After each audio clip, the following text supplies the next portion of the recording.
Thank you, Mr. Speaker. Mr. Speaker, first of all, I want to agree with you, and you ruled in the morning, and you have repeatedly said this, that we are a house of rules. And when it comes to those rules, the rules that guide us are the standing orders, Honorable Speaker. Honorable Speaker, I want to agree with you again that indeed this is a special sitting.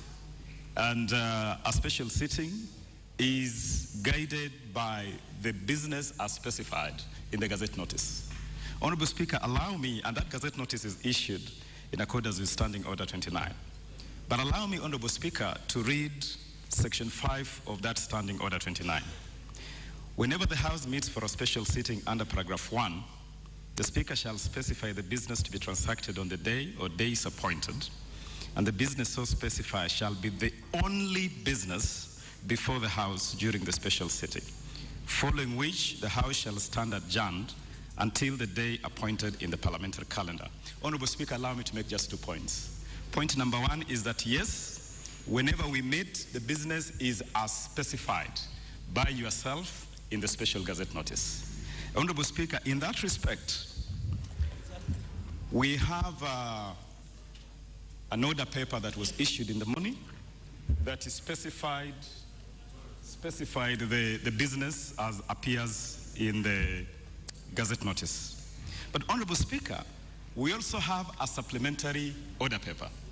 This order paper, Honorable Speaker, yourself seated in that chair and all of us seated here, we saw the moment we raised concern that there was no order paper, we saw the orderlies in this parliament scamper all over, issuing us and distributing order papers. Honorable Speaker, on this order paper, there is order number 8, which is a procedural motion to be moved by the leader of the majority party.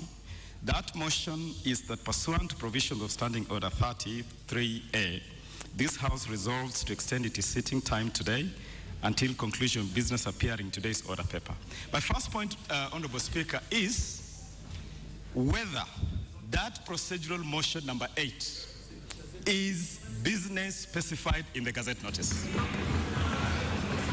And Honorable Speaker, if that business is not specified in the, honorable members, whether you make noise and heckle, this is a house of rules.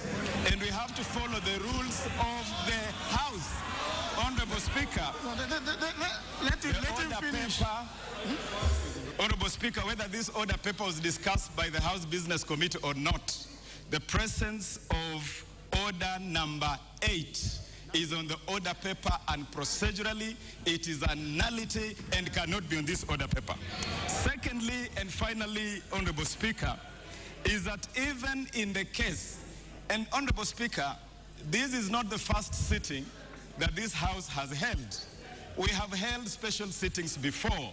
We'll continue to hold special sittings. Honorable Speaker, it's the practice, the tradition, the custom of this House. You have made your point. I'm concluding. You have made your point. The second point, Honorable Speaker, which I'm concluding. And my final point, Honorable Speaker, is it on this is one? that even in the case of a special sitting, Honorable Speaker, even in the case of a special sitting, an order paper must issue. And once that order paper has issued, it must be in accordance with Standing Order 38. It must be issued an hour to the sitting. And so even in those terms, Honorable Speaker, number 1, there is no order paper properly before this House in terms of Standing Order 38. And if you insist that there is an order paper, Honorable Speaker, then that order paper is in violation of Standing Order 29, sub-article 5, that demands that that business must be specified in the Gazette notice. Honorable members, you can heckle to the high heavens, but this is a house of rules, and that is the rule. That is the standing order. Unless you want to run the affairs of this House like the jungle.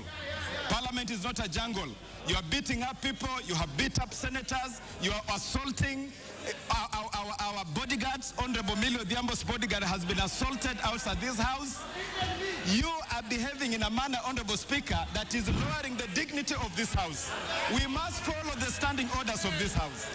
And the standing orders, Honorable Speaker, clearly indicate there is no order paper before this House, Honorable Speaker. And so this House cannot proceed in the absence of an order paper. Thank you, Honorable Speaker.